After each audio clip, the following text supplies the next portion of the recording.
नमस्कार। जजमेंट समझिए माला दीक्षित से कार्यक्रम में आपका स्वागत है। आज मैं आपके साथ चर्चा करूंगी एक ऐसे मामले पर जिसमें एक पत्नी ने 25,000 रुपए महीने कमाने वाले अंधे भिखारी पति से 10,000 रुपए महीने गुजारा भत्ता दिलाए जाने की मांग की थी। यानी पति अंधा भिखारी था जिसको उसका दावा था कि वो 25,000 रुपए महीने कमाता है और उससे 10,000 रुपए महीने का गुजारा भत्ता मांगा था भिखारी की पत्नी ने। तो इस केस पर मैं आज चर्चा करूंगी। हाई कोर्ट ने ये कहते हुए उसकी याचिका खारिज कर दी पत्नी की कि भिखारी को गुजारा भत्ता देने का आदेश नहीं दिया जा सकता। ये फैसला केरल हाई कोर्ट का है और इस फैसले में एक और बहुत महत्वपूर्ण बात कही गई है। हाई कोर्ट ने मुस्लिम पुरुषों में प्रचलित बहुविवाह पर भी टिप्पणी की है। कोर्ट ने कहा है कि पत्नियों के भरण पोषण में अक्षम मुस्लिम बहुविवाह नहीं कर सकते। ये बहुविवाह वाली बात इसलिए कोर्ट को कहनी पड़ी क्योंकि जिस पत्नी ने गुजारे भत्ते की मांग की थी उसका दावा था कि वो दूसरी पत्नी है उस व्यक्ति की, अपने पति की, और उसकी पहली पत्नी भी अभी है जिसके साथ वो रहने लगा फिर से, और वो धमकी दे रहा है कि अब वो तीसरी शादी कर लेगा। तो इस बारे में जो बहुविवाह की बात आई थी और वो लोग मुस्लिम धर्मावलंबी थे, इसलिए कोर्ट ने मुस्लिमों में जो बहुविवाह प्रचलित है उस पर भी इस फैसले में टिप्पणी की है। तो ये फैसला बहुत महत्वपूर्ण था, इसलिए मैंने इसी को अपनी चर्चा के लिए चुना है और मैं आज इस पर आपके साथ चर्चा करूंगी। तो इस महत्वपूर्ण फैसले में क्या कहा गया है और कैसे भिखारी से गुजारा भत्ता मांगने की बात चली, ये सारी बातें मैं थोड़ा सा बताने के लिए थोड़ा सा इस केस को भी जान लेना जरूरी होगा। तो जो हम केस जानते हैं, ये मामला जो था जिसके फैसले पे मैं चर्चा कर रही हूँ, ये फैसला केरल हाई कोर्ट का है। केरल हाई कोर्ट ने ये फैसला पिछले दिनों सुनाया है और हाई कोर्ट के सामने मामला गुजारे भत्ते का था जो कि निचली अदालत से, यानी परिवार अदालत जो होती है फैमिली कोर्ट से होते हुए हाई कोर्ट पहुंचा था।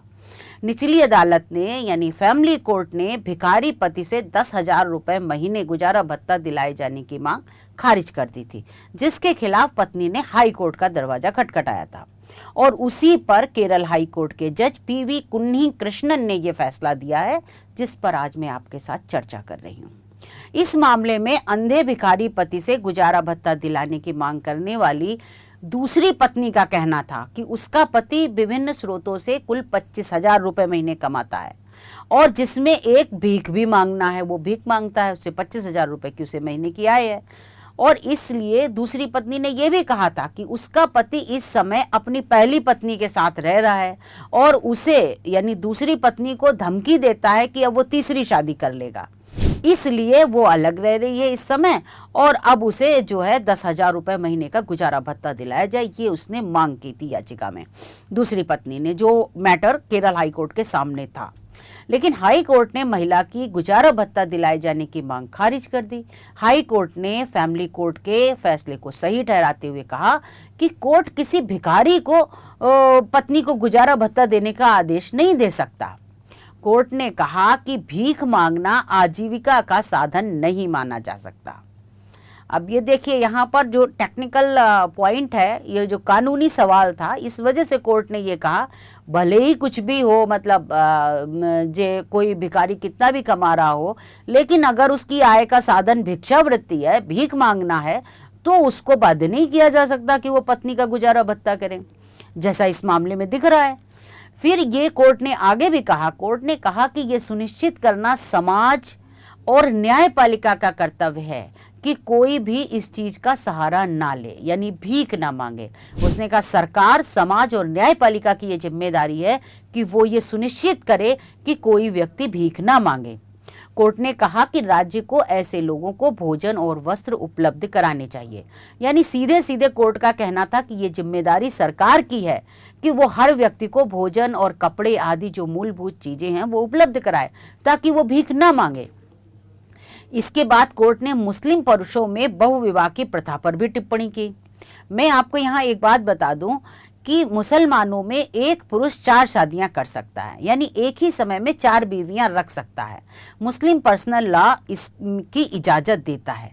जबकि अन्य धर्मों में एक से ज़्यादा शादी करने को अपराध माना गया है, उसमें नहीं कर सकते। तो कोर्ट ने इस पर टिप्पणी करते हुए अपने फैसले में कहा, यानी मुस्लिमों में जो 4 शादियां करने का अनुमति है और लोग कर लेते हैं, इस पर कोर्ट ने टिप्पणी करते हुए फैसले में कहा कि याचिकाकर्ता महिला का पति मुस्लिम समुदाय से है। याचिकाकर्ता मतलब वो भिखारी की बीवी जो गुजारा भत्ता मांगने गई थी, तो वो मुस्लिम समुदाय से है और मुस्लिम पर्सनल लॉ का वो लाभ ले रहा है, जो उसे 2 या 3 बार शादी करने की अनुमति देता है। कोर्ट ने कहा, लेकिन जो व्यक्ति पत्नियों का भरण पोषण नहीं कर सकता, वो मुस्लिम पर्सनल लॉ के अनुसार भी बहुविवाह नहीं कर सकता। तो कोर्ट ने ये जो बात कही है, ये बहुत बड़ी बात है जिस पर ध्यान दिया जाना चाहिए। कोर्ट ने आगे भी कहा कि इस प्रकार के विवाह यानी एक से ज्यादा शादियां मुस्लिम समुदाय में शिक्षा की कमी और मुसलमानों के पारंपरिक कानून के ज्ञान की कमी के कारण होते हैं। तो यहाँ पर जो हाई कोर्ट है वो समस्या की जड़ तक गया। उसने ये पाया है कि जैसे ये भिखारी है, ना ये पढ़ा लिखा होगा, शिक्षा की कमी होगी और अपने ही धर्म के जो सिद्धांत हैं उनकी भी जानकारी उसको नहीं होगी। कोर्ट का ये मानना कि इसलिए वो ऐसा कर रहा है। और मुसलमानों में जो ये 4 शादियां हैं वो उन्हीं लोगों में ज़्यादा होती हैं जिनमें शिक्षा की कमी है। उन्होंने माना है कि ये कारण शिक्षा की कमी और पारंपरिक कानून के ज्ञान की कमी के कारण होता है। हाई कोर्ट ने फैसले में कुरान की आयतों का हवाला दिया है और ये कहा है कि ये बहुविवाह को कुरान की आयतों जो उसमें कोर्ट ने उसका उल्लेख किया, उन आयतों का, उन वर्सेस का उल्लेख किया है कुरान की, और कहा है कि वो बहुविवाह को अपवाद मानती है। और उनके अनुसार अगर कोई मुस्लिम पुरुष अपनी पहली पत्नी, दूसरी पत्नी, तीसरी पत्नी और चौथी पत्नी को न्याय दे सकता है तो वो एक से अधिक बार शादी कर सकता है। कोर्ट ने यह भी कहा कि हालांकि अधिकांश मुस्लिम एक ही विवाह करते हैं, जो कुरान की सच्ची भावना को दर्शाता है। ये सारी बातें कोर्ट ने कही हैं। तो कोर्ट ने कहा, आगे जो मौजूदा केस है उस पर भी टिप्पणी की। कोर्ट ने कहा कि अगर मस्जिद के सामने भीख मांगने वाला कोई अंधा व्यक्ति मुस्लिम कानून के मूल सिद्धांतों की जानकारी के बिना एक के बाद एक शादी कर रहा है तो उसे काउंसलिंग दी जानी चाहिए। काउंसलिंग यानी सरकार की जिम्मेदारी है कि वो उसे समझाए, उसकी काउंसलिंग की जाए कि वो क्या कर रहा है। अदालत ने निर्देश दिया है कि उचित कार्रवाई के लिए उनका ये फैसला जो है उसकी एक प्रति, एक कॉपी समाज कल्याण विभाग के सचिव को भेजी जाए। यानी हाई कोर्ट ने कहा है कि उनका ये फैसला जो है वो राज्य के समाज कल्याण विभाग के सचिव को भेजा जाए ताकि वो इस पर आज आगे का उचित कार्रवाई कर सकें। उचित कार्रवाई क्या होगी, यानी उसके रहने खाने की व्यवस्था जो हो वो करें और दूसरे उसको समझाया जाए, काउंसलिंग की जाए जैसी उसकी सोच है उस भिखारी की। तो इस मामले को देखने से 2 चीजें सामने आती हैं। एक तो जो व्यक्ति अंधा है और भीख मांगता है, उसे भीख में चाहे जितनी आय क्यों ना होती हो, उसे पत्नी को गुजारा भत्ता देने का आदेश नहीं दिया जा सकता, क्योंकि भीख मांगना आजीविका का साधन नहीं माना जा सकता कानून की निगाह में। यानी कानूनन ये आजीविका का साधन है ही नहीं, तो फिर उसको आदेश नहीं दिया जा सकता, पत्नी की कुछ भी दशा हो। दूसरी बात इस केस में ये आई कि भीख मांगने वाला अंधा व्यक्ति अपने धर्म के पर्सनल लॉ का लाभ उठाकर 2 शादी कर चुका है और अब तीसरी शादी करने की धमकी दे रहा है।